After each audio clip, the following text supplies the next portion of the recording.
got Donovan and me and Sean 14 once again broadcasting live from Starbucks on Frederick Street. And today we have returning to the show, Pastor Don. He's going to come and sit in with us, and we're going to talk about a few issues that are going on. Real quick politics, but we're really going to go into...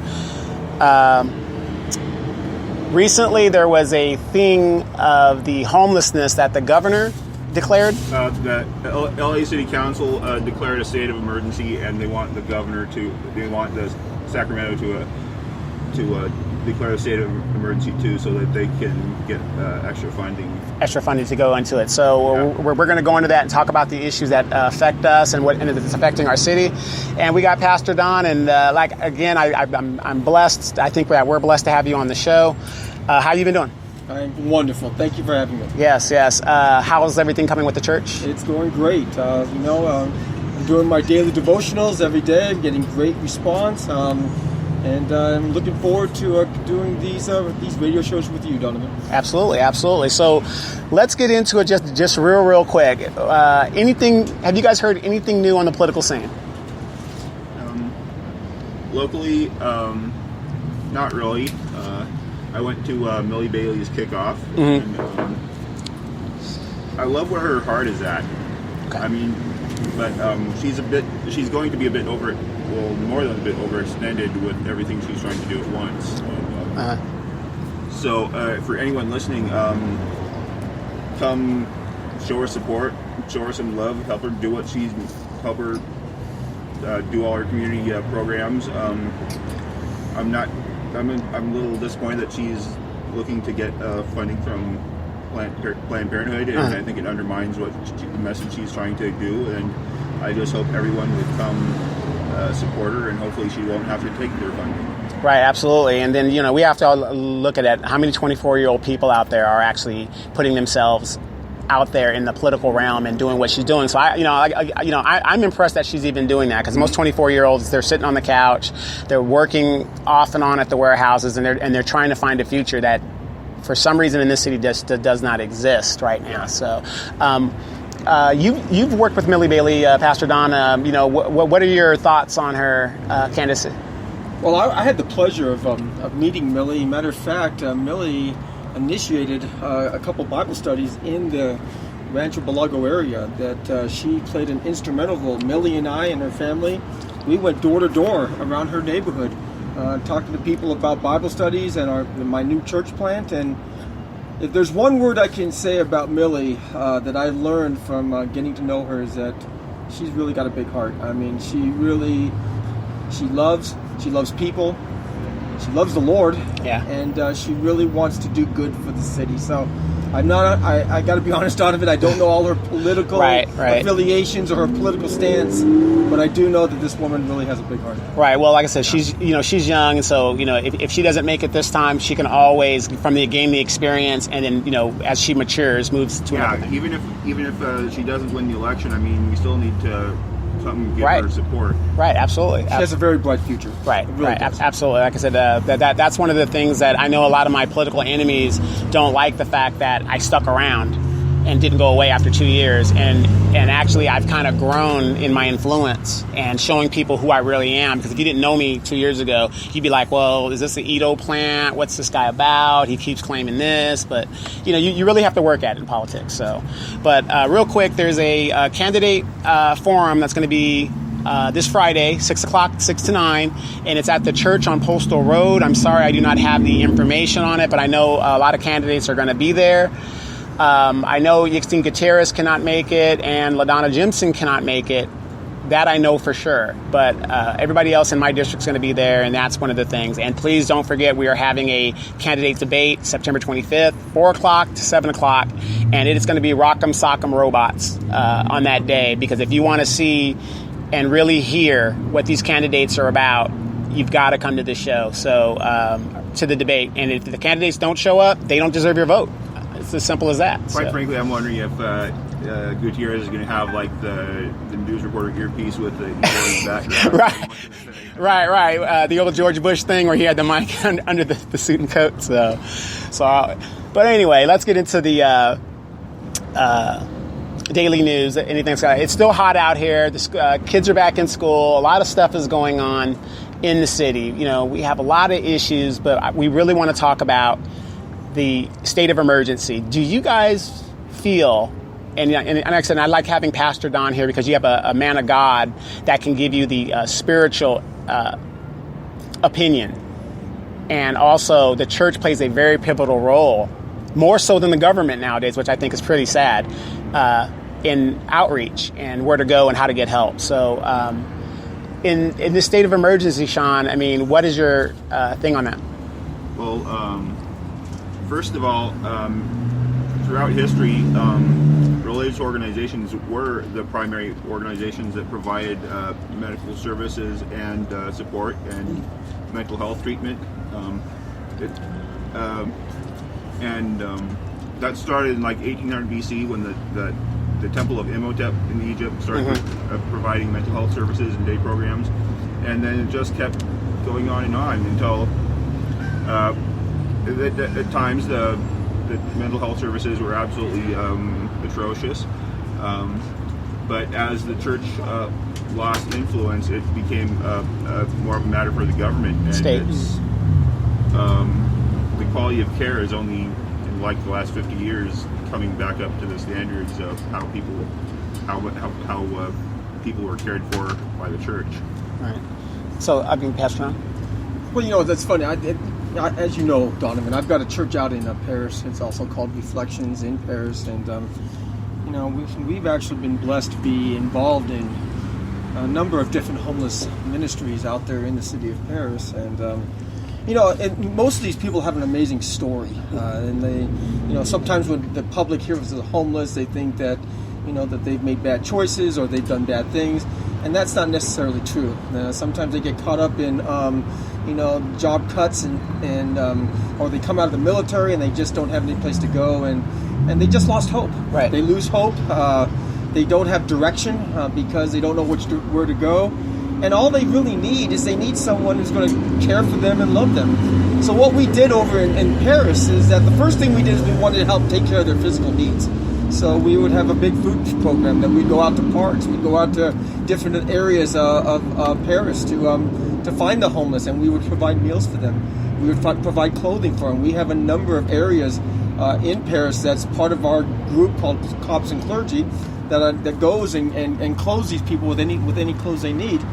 But the main thing, what they need really is they need Christ. I mean, they need Jesus. And what I do is that we go out there and we hand them out Bibles. And I don't know, Donovan, I don't think I've ever told you this. You know, I think I mentioned before that my past life, I owned my own business for many, many years. Right. And one of the things I did is I wrote a couple books. I wrote a book on how to write an effective resume for a job. I wrote another book called how to ace a job interview. So what I used to do is I'd go out there and I would help these people figure out how to get their resume out there, figure out how to do it well on an interview, figure out how to dress them in a way that gets them a job. This is what is needed for the homeless. They need to feel that hope, but it all starts with Christ. It really does. Right. Okay. And a lot of people, there are some people that do make a lot of mistakes, but I honestly feel where you were hitting right there when it talk about the jobs and how to do resumes and stuff like that. Maybe call me a pessimist or maybe an optimist, but I really feel that if people had the jobs that could pay a wage that is acceptable, I don't think you would have as much substance abuse going on and homelessness that we have. But it's easy to use the quick cop out.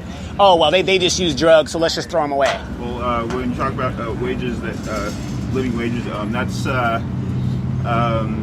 whole economic issue that I don't think we can solve in 5 minutes. Yeah, exactly. But, well, as far as public policy goes,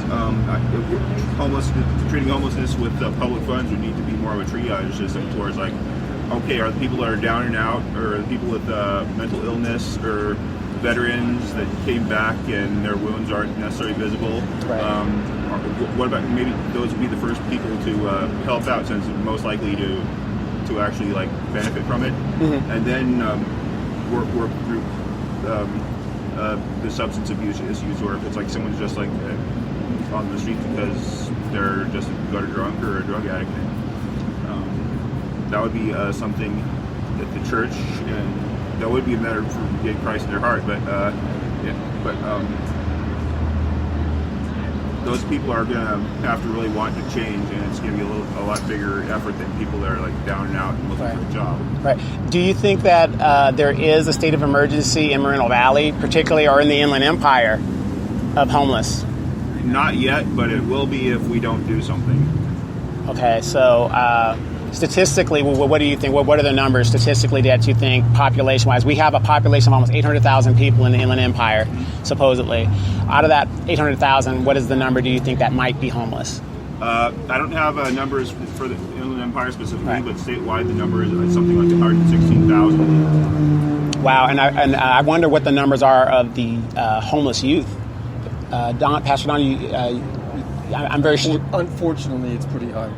It really is. We have a pretty dynamic youth program, and unfortunately, a lot of the youth we get are from areas of Paris that are, they're homeless, families that are homeless, and that number's on the rise. I don't know if you know that, Sean. That number's on the rise. So, we've developed a number of youth programs in Paris, which is what I want to do in Moreno Valley as we start this church out there in Rancho Balago.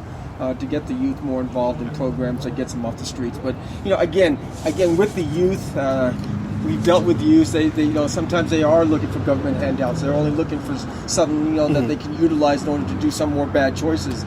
But there are also a lot of youth that actually just need a male figure, or they need an influenced individual that just steers them in the right direction. And a lot of them just don't have no hope because they've never been shown hope. Right. And that's where the church can help. Stability growing up, they're going to be trying to figure it out for the rest of their lives.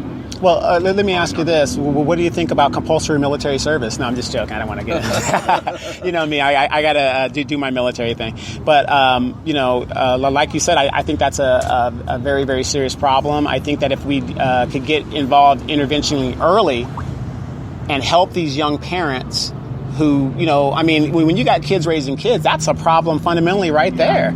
So, and it also doesn't help when you don't have some influential male role models in the family.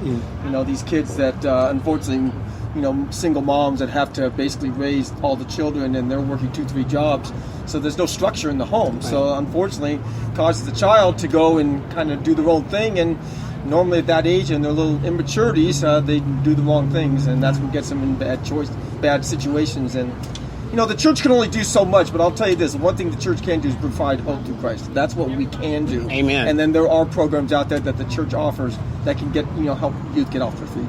Right. Well, let me ask you this, and I'm just going to play devil's advocate.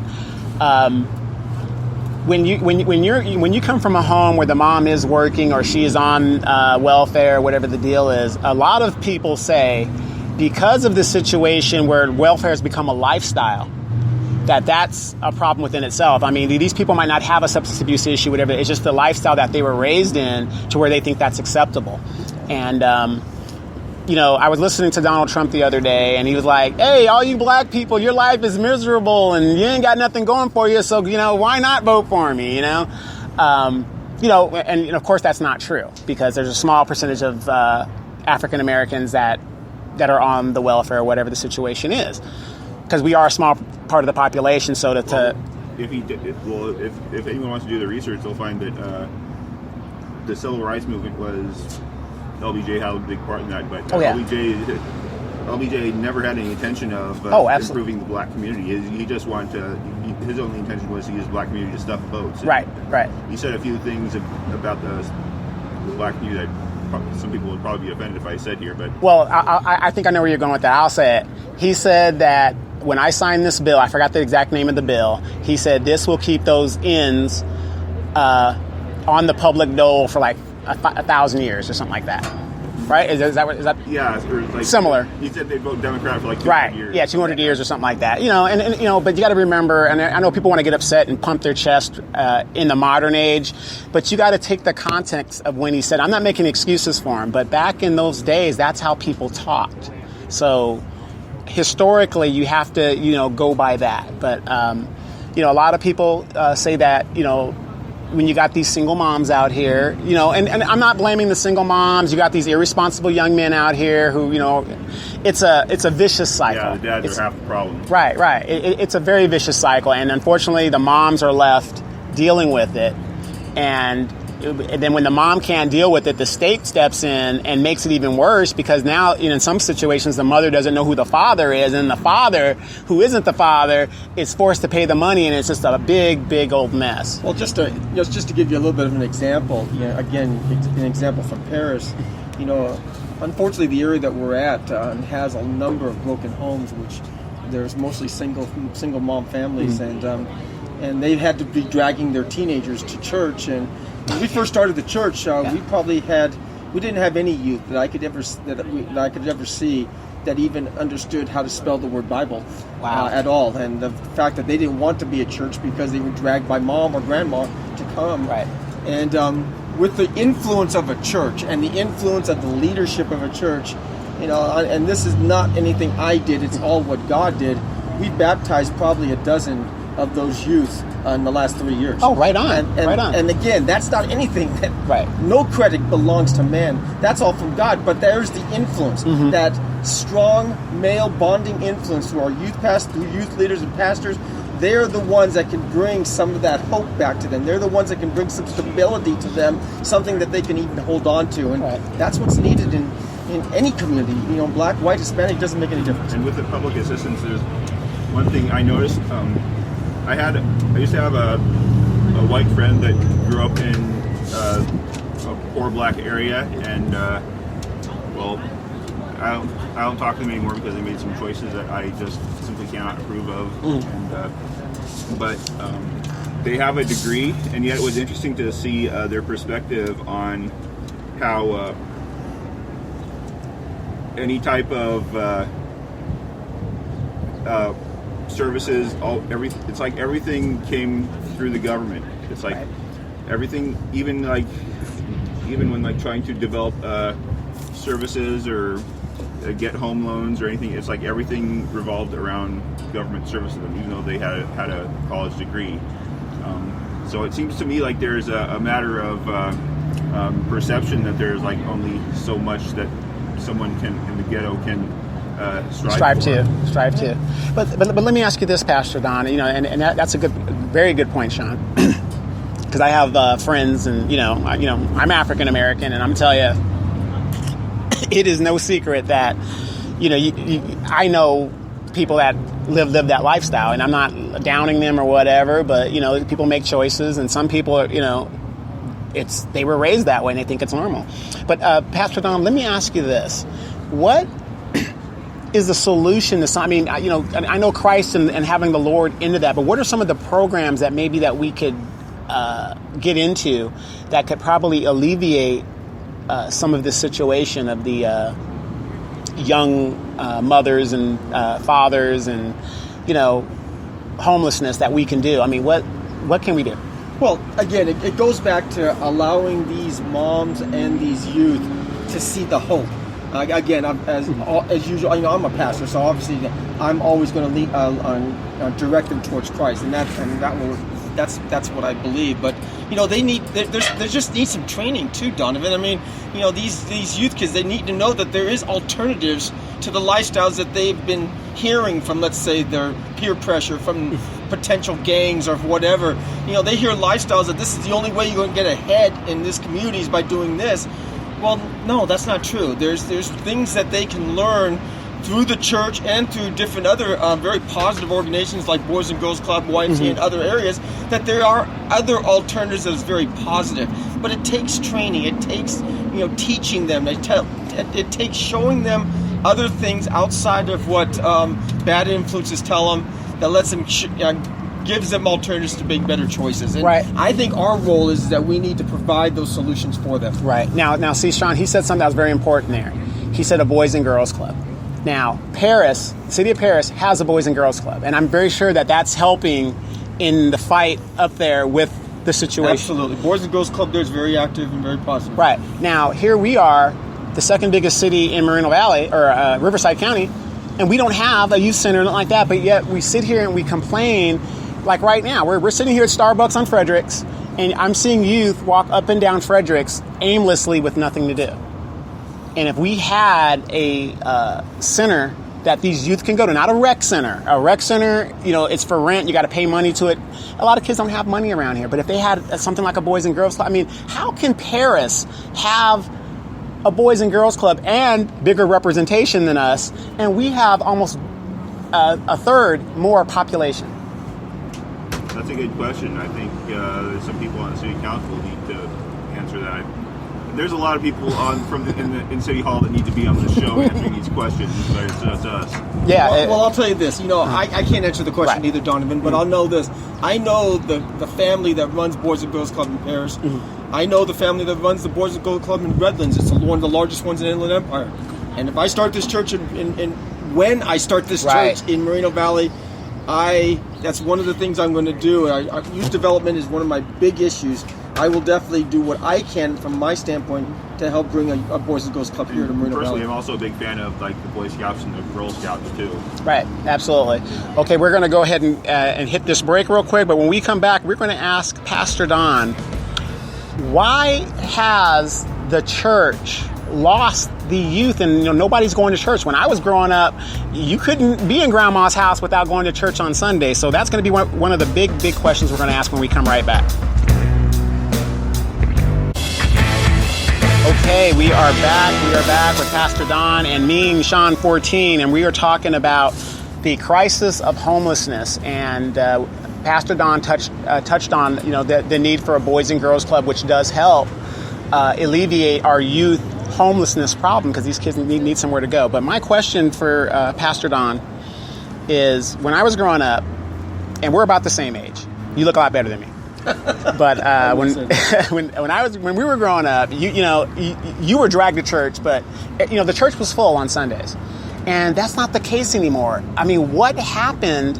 And I know you're not an expert and you can't really speak on something that's beyond your control, but I was somewhere the other day and they were talking about how when prayer was taken out of the schools, I mean, it's like there was an agenda in the 60s that totally just got religion out of the social commentary in the United States. And like I said, when I go to my grandmother's church now, and she's passed on, God rest her soul, everybody was in the church. All my cousins, I mean, the whole family. I mean, it was packed. But when you go there now, it's almost a ghost town. You know what? I totally agree with that. When I was a young child, I don't know if I'd say I was dragged to church, but I did go to church every single Sunday, and you're absolutely right. The churches were full, and the youth groups were full, and it seemed like there was just more enthusiasm for God and the church. And today, it is completely different. It's like the entire aura of church we've lost that. Now, it seems like the value of church. Back when I was a kid, church meant something. Church was something positive. Church was something we looked forward to, not was dragged to. It was something that was a positive thing. And unfortunately today, with all the other options, with social media, with the computers, technology, and so many other options that people can do, it seems like church has been lost in that shuffle. And moms and grandmas and single family parents, it just seems like that the emphasis on church has basically dwindled. Well, the way I look at it, and I'm not downing any other religions like that. I've been to all kinds of churches. My grandmother's a Methodist. We were in there 2-3 hours. Now, unfortunately, I was raised a Catholic, and what I like about the Catholicism is Jesus was wonderful, and 45 minutes you're out of there no matter what happens. Okay, so that's what I love about Catholicism. But it's just it's just amazing how if you talk about God, you're attacked. If you, I do believe in separation of church and state. I do believe in that. I do believe in, the politics is of the devil, and that's my thing, and God shouldn't be involved in that. But, how did we, it's just like, how did, if you were taught, like me, I have 2 sons, and I made sure they went to church because that's the way I was trained. Where did the ball get dropped? I just don't understand it. I don't have a good answer for that either, Donovan. I wish I did, because if I did, then I may have an opportunity to figure out how to change it. Right. I think the values in this not only in the city of Moreno Valley, the city of Paris, Inland Empire, in the state and in this nation, has just lost it. It really has. It's lost that focus on God. Well, and it just seems like God has been taken out of so many places and so many different public arenas that it seems like God is no longer a factor in this area and in this country. It seems to me that there's more of a love of money. Yeah. Oh, I got to go to my job. I mean, it's like these holidays. I remember there was a nice break between holidays, but now you go into one, right into the other, and it's about, and I hate to say this, but when I was stationed overseas, the Muslims, people say, well, that's not a Christian country. They kept saying the United States isn't a Christian country. And I said, well, no, we're a Christian country. And they go, no, you're not. They go, you guys work on Christmas, you do, Thanksgiving, you guys are working constantly. Somebody's working. But remember back when I was growing up, Thanksgiving, all the stores were closed, just about. Maybe the liquor store might stay open or whatever because, Uncle Gus needed that, to act up. Like a Hindu or... Right, or something like that. But now it's a constant thing, and, and with these parents, I've also heard that in Europe, a lot of places, a lot of towns are practically shut down still on Sundays, right, on holidays and stuff. Right. I mean, but here I honestly believe there is a conspiracy to turn this place into, well, we know Moreno Valley.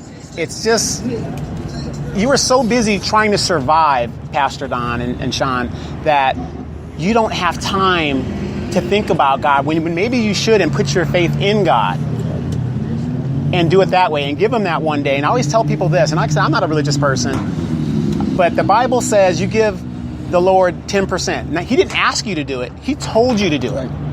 He says, keep the Sabbath holy. He didn't ask you to do it. He told us to do it. Right. And I understand some people are in certain situations, but there are things and certain jobs, if they couldn't give me certain days off or, that I needed to do my thing for the Lord, I wasn't working that job. But some people are so pigeonholed. And that's what I think the problem is. They're just, survival mode. Everybody's in survival mode and they forget God. Exactly. Everybody is so busy. Everybody has to go get that next step in life and that next new car, that next new piece of technology. And that means they have to work more hours, right. 60, 70, 80 hours. That priorities change. Okay. Materialism takes a higher seat. God and church takes a lower seat. And we've lost that value. Donovan, we've lost that godly values within us, that God now takes a back seat to everything else of the world. And that's what's got to change. Right. Yeah, and I noticed that then when something bad happens, a lot of people are quick to blame God, but then it's like, okay, where were you when... I'm sorry. Right. Right, yeah. That is very true. Right. And and I'm not saying that I'm not the only one. I'm sure a lot of people see it. Like I said, I was very blessed to be able to retire and sit back. But don't get it twisted, Pastor Don. I'm not a rich man, but I am a content man because I think the Lord, and I'm not a religious person. I'm not a fanatic, okay? But I think the Lord, the guy is awesome because you could have $1 billion and you could be a guy pushing a cart here in Moreno Valley. And we're all going to leave here the exact same way. Absolutely. That is the biggest irony. Yeah, absolutely. That's the irony of it. I mean, and the other thing I want to mention on that is that it doesn't matter if you are a billionaire or if you have not one penny to your name. We're all given 24 hours, and it's up to us to prioritize how we're going to use our time. And unfortunately, most modern people of America use their time outside from God. And that's what has to change. We all have the same amount of time. We got to prioritize better. And I think God needs to play that role in that. Absolutely. Now, Sean, with the we were talking to Daryl Terrell last week, and he brought up that he is on the board, the county board for behavioral health. I wasn't even aware that there was such a board. And Sean found that out. And are you going to be attending some of those? Yes, I'm going to be attending.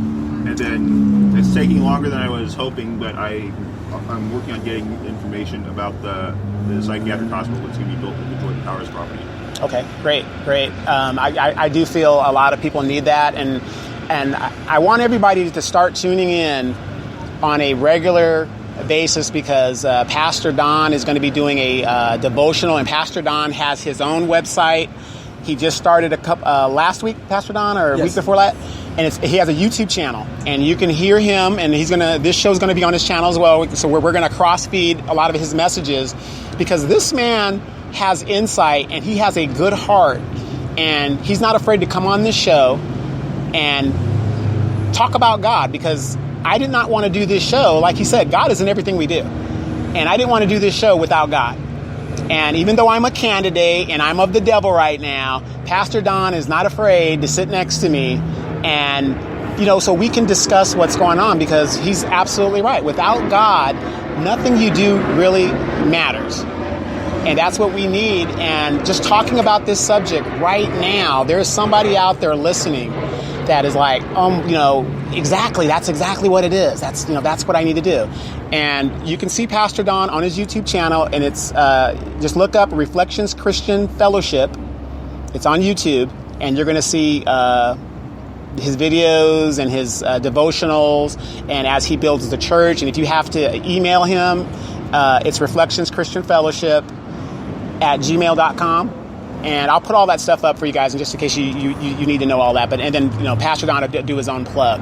But other than that, Sean, if you had to go to City Council right now and provide part of the strategic plan, would you include a program for substance abuse and homelessness? Because we've talked about it, but everything has to go to this developer first when we have all these citizens that are suffering. Well,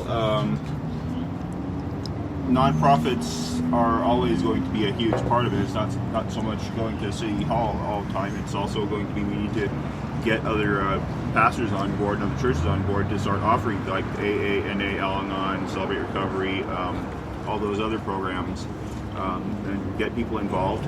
And then mainly going to City Hall, it's going to be getting them aware of these programs, and getting like when we have a Boys and Girls Club or all that stuff, when we eventually get that done, we're going to need to have all that information available to the City Hall. And that's part of why I'm so interested in having advisory committee for our emergency services, is to make sure that they all have the best available information,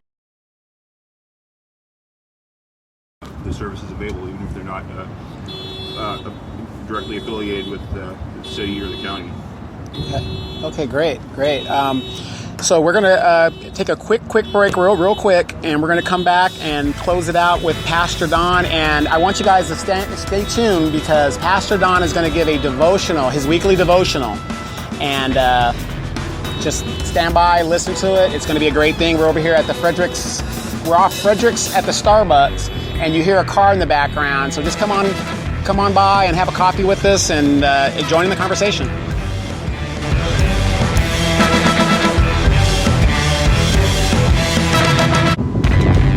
All right, we are back. We are back with Pastor Don and me, Sean 14, and we are going to finish this conversation about the homelessness and the some of the services that we can do to help out and talk about these things. But you guys can always email. Pastor Don is always available. He has a personal email, donm@reflectionschristian.com. I'll put that information out if you want to talk to him. You could even, I would give you his phone number, but I don't want to get him in trouble with his spouse or anything like that, because all these strange numbers might call, and then he might cause a few problems. But you can always contact Pastor Don, and he's always willing to talk to anybody about anything. And you guys know where to find me and Sean 14. We're on Facebook, and I want to address this real quick, because I know everybody's probably asking, well, why aren't you on News from Edgemont anymore? Okay, what happened was I have to pivot to my campaign, and I cannot do two things at once. You don't want to seem very, very biased, but everybody knows I started and created News from Edgemont. News from Edgemont is me, but I do have a team that I work with, and they're going to take it over, and I have to move to another page to get my message out. And we want to be as professional as we can. We're still going to fact check on News from Edgemont, and I'm not above being fact checked, so be ready. They're going to drop some stuff on me, and hopefully they'll find something. But anyway, we got about 10 minutes to go, so what else is on the radar? What else you got? Well, I just like to say again, Donovan, I can't thank you enough for allowing me to be like the hot seat show. It's an awesome forum, and it's an awesome way to just to get the word out from my point of view, from the church point of view. I'm still not sure why you call him Mean Sean, because he's not a mean guy. He's actually a really nice guy. Yeah. He is a really nice guy. I just want to say this. I'll tell you this. I've been blessed to be able to work with homeless folks in parish, and I look forward to doing what we can from a church level to work with homeless in the Moreno Valley, Rancho Belago area. The one thing I want to make real clear is God loves the homeless.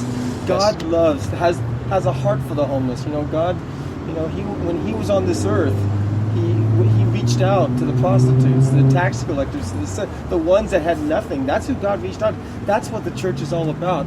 We need to be there not only from a spiritual standpoint, to be there in love, compassion, Bible teaching, Bible giving out Bibles and food, but we have to be there in the hope of giving them hope and realizing that Jesus loves them. A lot of these homeless, I talk to them and it says, how can God love a person like me? Because you're not a whole lot different. You're no different than I am. Right. We're all sinners, and God forgave me. He can forgive you the same. So I guess I need to, if there's any homeless folks that are listening to this program and thinking that God could never love you, that is so far from the truth, because God loves you with an amazing love.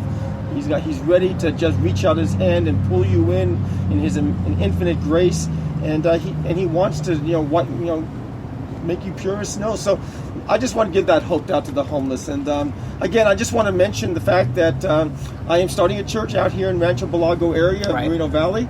It's going to be called Reflections in Moreno Valley, and I'm hoping to have that church started sometime next year.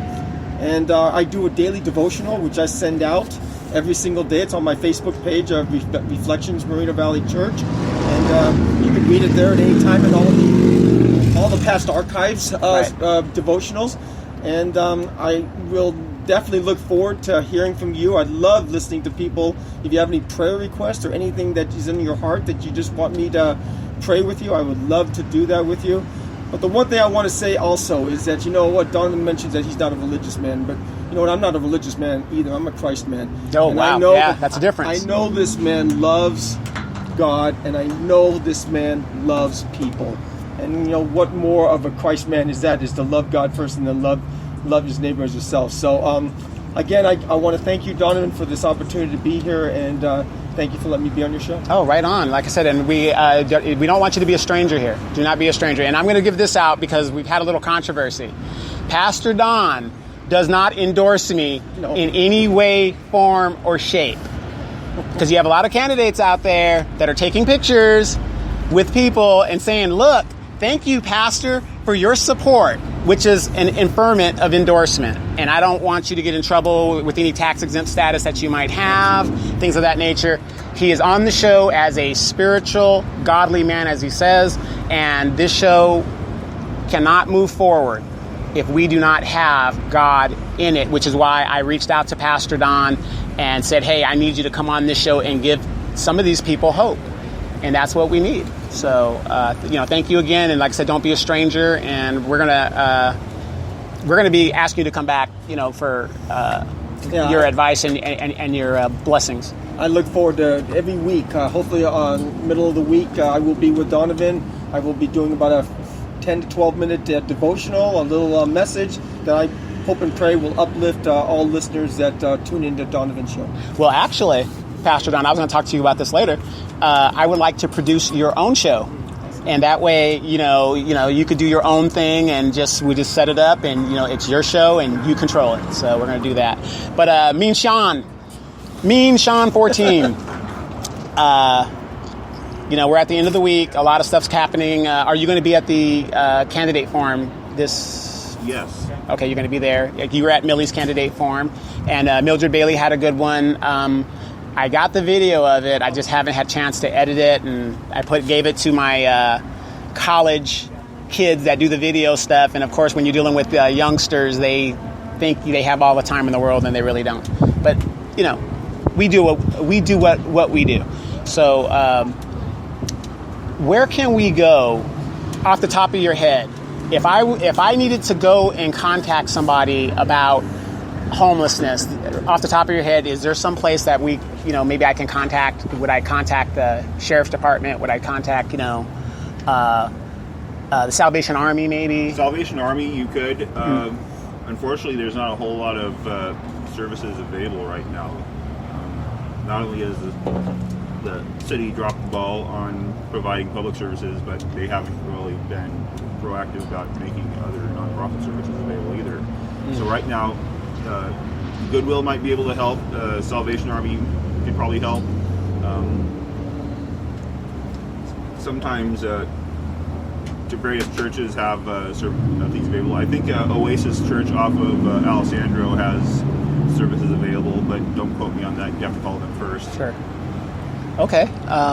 Pastor Don, do you know of anything off the top of your head, just other than your church in Paris and in regards to helping the homeless? Yeah, just like off the top of your head, that where no, we have a number of churches that feed the homeless every single Monday night at the park over here in Paris. Okay.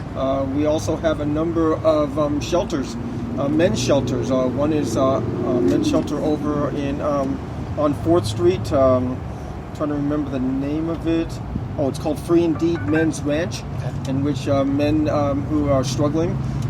It's a Christ-centered men's place that is really awesome. We also partner with Teen Challenge, and of course Teen Challenge in Riverside is a wonderful organization to help those with addictions and alcohol abuse problems. And then there's the Hacienda House that we partner with, also in the city of Paris, shelters for those that want to get off the street. So there are a number of areas, and I can give Donovan all those contact information. If you're interested in that, then you will have that for you. Oh yeah, and the Grove Community Church in Riverside can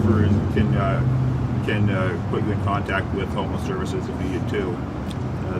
They're involved in a lot of those support groups and home services too. Okay, great. Well, this has been the hot seat this week. Don't forget that we have a candidate forum coming up on Friday, 6 to 9, and it's off of I can't remember that. Yeah, Postal Avenue. And what do you got, Sean? I want to just shout out to Brian Lowell. You still need to be on this show Oh yeah.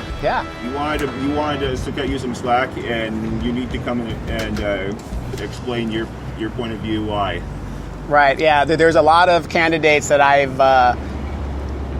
they've asked me and Sean to pull back a little bit on them so they can reset their campaigns. We're doing that. We're going to be seeing some of those candidates, and hopefully they'll stick to their word. And if we got to call you out, we're going to call you out. And I ask anybody, if you have a problem, I'm a candidate myself. I'm not above being called out myself. So, I welcome it, because that's what this show's about, getting information out there to the people. It's not about personally liking me or personally liking Sean. I don't even like Sean, and he's on the show. And he doesn't even like me. So it's about conversation and exchanging ideas, and that's why this show was created, and that's what we're going to continue to do. I'm Donovan Sadiq. This is Pastor Don, me and Sean 14, and we're going to see you guys next week. I still don't get how'd you get